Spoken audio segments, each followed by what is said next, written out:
Françaises, Français, mes chers compatriotes, ce dimanche, près de 2 ans après la consultation du 4 novembre 2018, les Calédoniennes et les Calédoniens étaient appelés à se prononcer sur l'accession à l'indépendance de la Nouvelle-Calédonie, conformément à l'accord de Nouméa, signé en 1998.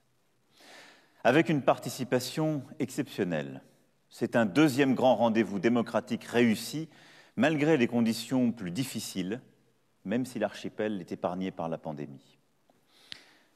Je salue aujourd'hui tous ceux qui ont contribué à la réussite du scrutin. Les maires, les agents de l'État, la commission de contrôle, les observateurs de l'ONU. Je salue les forces politiques qui ont nourri cette campagne. Les électeurs se sont exprimés. Ils ont majoritairement confirmé leur souhait de maintenir la Nouvelle-Calédonie dans la France.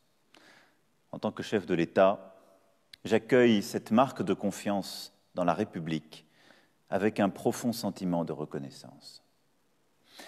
J'accueille également ces résultats avec humilité. J'entends la voix de celles et ceux qu'anime la volonté de l'indépendance et je veux leur dire, c'est avec vous. Ce n'est qu'ensemble que nous construirons la Nouvelle-Calédonie de demain. Cette deuxième campagne référendaire a certes connu des soubresauts. Elle a été marquée par davantage de tensions, d'opposition. C'est la logique propre au référendum. Et si certains voudront certainement revenir sur ce qui a été dit, ce qui a été fait, je crois plutôt que nous devons saluer la réussite de ce deuxième scrutin et nous tourner vers l'avenir. L'avenir, c'est la dernière étape de l'accord de Nouméa. Un troisième référendum est possible. C'est à vos élus du Congrès de le décider.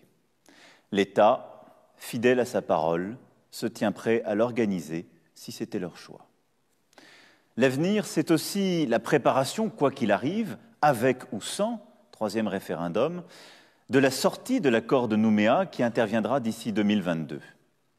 À terme, les dispositions transitoires inscrites dans la Constitution devront soit céder la place à des dispositions pérennes, si le choix du maintien dans la République est confirmé, soit être retirées si la Nouvelle-Calédonie choisit l'indépendance. Il nous revient tous ensemble de préparer cet avenir.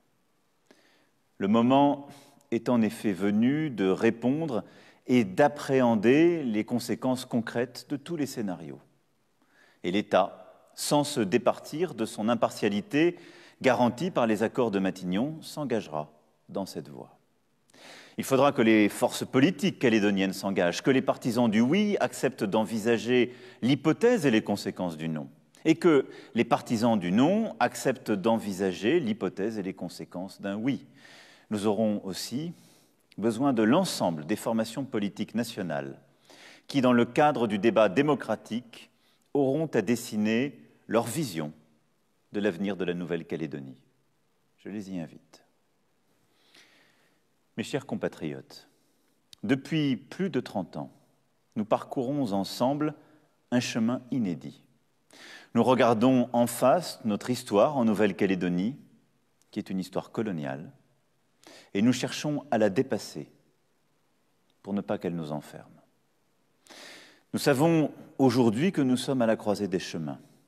Nous avons devant nous 2 années pour dialoguer et imaginer l'avenir, et pas seulement l'avenir institutionnel. Lors de ma visite en 2018, j'avais évoqué 3 défis. L'Indo-Pacifique, le développement économique, le défi climatique, dont on mesure chaque jour un peu plus combien il est prégnant, urgent. À ces défis, comme à ceux de l'éducation, de l'agriculture, de l'industrie et de l'énergie, du tourisme, des services et de la mer, des alliances et solidarités régionales, de la sécurité au quotidien, de l'égalité entre les femmes et les hommes, à tous ces défis, nous ne pouvons bien sûr répondre par oui ou par non. Embrasser l'ensemble de ce qui permet de bâtir un nouveau projet sera au cœur des initiatives que prendra le gouvernement dans les prochains jours. Quoi qu'il advienne, notre responsabilité collective sera de tenir le pacte scellé à Ouvéa en 2018, en plantant un arbre avec la petite Ginette. Veiller les uns sur les autres pour le faire croître et préparer demain. Alors continuons. Vive la Nouvelle-Calédonie. Vive la République. Vive la France.